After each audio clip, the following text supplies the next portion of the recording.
안녕하세요. 엘코리아 에듀그룹 임중희 대표입니다. 자, 오늘은 여러분에게 보딩스쿨 구분 방법, 또 보딩스쿨 종류에 대해서 안내해 드리도록 하겠습니다. 보딩스쿨 굉장히 미국에 많죠. 380개가 있는데, 물론 이제 학생 수가 이제 30명, 뭐 20명 이렇게 되는 학교 다 빼고요. 학생 수가 어느 정도 있는 학교들만 계산을 했을 때 제가 일일이 다 세보니까 한 380개 정도가 됩니다. 그 380개 학교들이 목적이 다양해요. 어떤 학교는 이제 종교적인 목적으로 이제 운영하는 학교도 있고, 또 어떤 학교는 뭐 마운틴 학교, 예를 들어서 뭐 산에서 뭐 주로 활동하는 학교들도 있고요. 또 미국에 있는 학교들 중에서는 이제 재수만 전문적으로 하는 학교도 있습니다.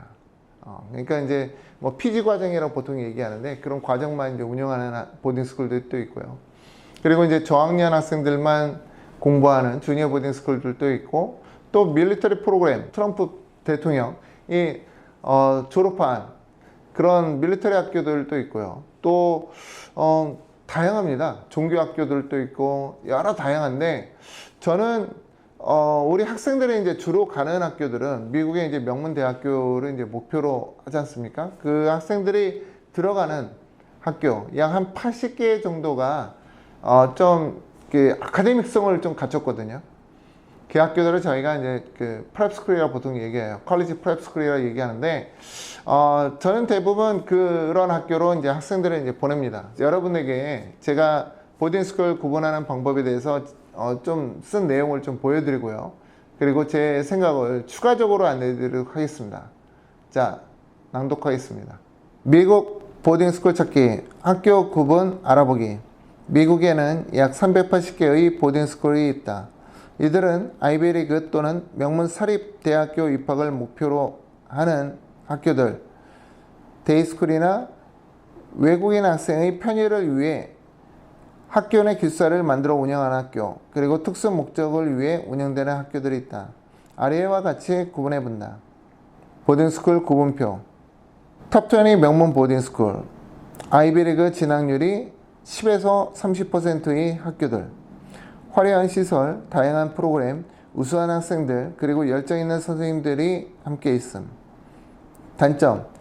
학교 내 최상위권에 포함되기 어려움. 탑 80 이내 추천 보딩스쿨. 명문대학교 진학을 목표로 하는 학교로 아이비리그 진학률은 10% 이하. 학습이 우수한 외국인 학생들이 부각될 수 있는 학교들이며, 학교들의 수준도 높아 국내의 상위권 학생이면 아이비리그 진학이 가능하다. 전체 학생들 중에 기숙하는 학생들의 비율이 40% 이하인 학교들이 많다. 일반 보딩스쿨. SSAT 시험 없이 입학할 수 있는 학교 또는 토플 없이 입학할 수 있는 학교들이 해당됨. 입학이 어렵지 않아 큰 준비 없이 유학을 시작할 수 있다. 단점. 기숙사는 대부분 외국인 학생들이 사용 중이다. 군사 보딩스쿨. 주니어 ROTC 프로그램을 도입한 학교. 운동이 많고 컬버 아카데미를 제외하고는 입학이 쉽다. 단점. 명문대학교 진학을 목표로 하는 학생들이 적다. 아트 보딩스쿨. 오후 아트 프로그램을 주로 하는 학교. 아트 활동에 많은 시간을 할애할 수 있다. 단점. 하루 절반은 아트 활동. 학업적으로 타이트함이 없다. 주니어 보딩스쿨. 킨더부터 9학년을 운영하는 동부에 있는 저학년 대상의 기숙학교. 내신 상위권 학생들의 경우 계약된 탑20 명문 보딩스쿨로 10학년 입학이 다소 유리하다. 단점. 커리큘럼이 부족하다. 자, 이상으로 이제 제가 구분한 내용을 좀 보여드렸어요. 그래서 저는 우선은 이제 이 380개 보딩스쿨 중에서 우리가 목표로 하는 뭐 탑 80위 내를 이제 무조건 목표로 해야 된다라고 저는 말씀드리고, 그리고 이 80위 내에서도 강남에서 한 중상위권 학생이다 그러면은 탑 40위 내를 목표, 그리고 강남에서 최상위권 학생이다 라고 할 경우에는 탑 20를 목표로 이렇게 이제 잡고 있습니다. 각각 다 달라요. 탑 20 학교들은 이제 한국 학생들이 들어가게 되면은 굉장히 힘들어요. 굉장히 힘들고, 특히나 이제 탑 10 학교는 더 힘들죠.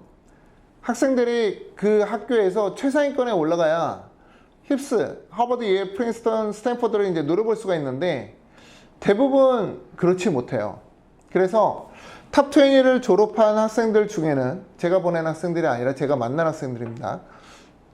졸업하고도 대학 이름을 얘기하면은 그 학생을 바로 알 수 있기 때문에 제가 대학 이름을 말 못하지만 30위 밖의 학교로 많이 가더라고요. 좀 깜짝 놀랐어요. 그러니까 반대로 장점은 뭘까요? 장점은 얼음나이가 튼튼합니다. 그래서 나중에 학생이 대학을 들어가서도 동문의 힘을 받을 수가 있어요. 동문들한테 인턴십 정보를 받을 수도 있고 동문들한테 인턴십을 요구할 수도 있고 이런 알룸나이가 굉장히 탄탄하다라는 걸 말씀드립니다. 심지어는 탑 10 학교들은 우리나라에서도 알룸나이가 형성돼 있어요. 그러니까 한국에서도 그 모임들이 있기 때문에 좀 끈끈하다라는 말씀을 이제 드릴 수가 있습니다. 반대로 이제 20위 밖의 학교들은 알룸나이의 힘이 약해요. 알룸나이라 말하기도 좀 거시기한 그런 상황입니다. 자, 그게 이제 탑 20의 장단점이고, 반대로 이제 40위 내 학교들, 20에서 40위 내 학교들은 한국인 학생들이 힙스 또는 아이비에 가기에 굉장히 좋은 학교들이에요. 이 학교들에서 좀 공부 잘하는 한국인 학생들은 가면은 상위 5% 내에는 가능합니다. 그러면은 상위 5% 내에 20에서 40위 내에 학교들 중에서 상위 5% 내에 들었다라고 할 경우에는 이 학생은 대학을 힙스를 목표로 할 수 있다. 하버드, 예일, 프린스턴, 스탠퍼드를 목표로 할 수 있다라고 말씀드리고요. 그리고 40에서 이제 80위 사이 내에 있는 학교들은 학생이 5% 내에 들어야 힙스를 목표로 하거나 아이비를 목표로 할 수 있다라고 말씀드립니다. 그런데 또 강남에서 좀 열심히 잘하는 학생들은 또 뭐 40에서 80위 내에 학교에 가서도 최상위권에 올라가는 학생들이 제가 종종 봐요. 그래서 부모님이 고등학교 보딩스쿨을 목표로 할 때 우리 아이가 어느 정도 수준이기 때문에 어느 학교를 가야겠다, 어느 정도권으로 가야겠다, 이런 내용을 꼭 알고 떠나는 게 좋다. 그리고 준비할 때도 그런 거를 좀 준비해 보는 게 좋다라는 게 제가 드리고 싶은 말씀입니다. 그래서 꼭 목표를 무조건 뭐 탑 20로 간다라고 할 경우에는 그게 학생한테 과연 좋을까? 이런 생각을 다시 한번 말씀드리고요.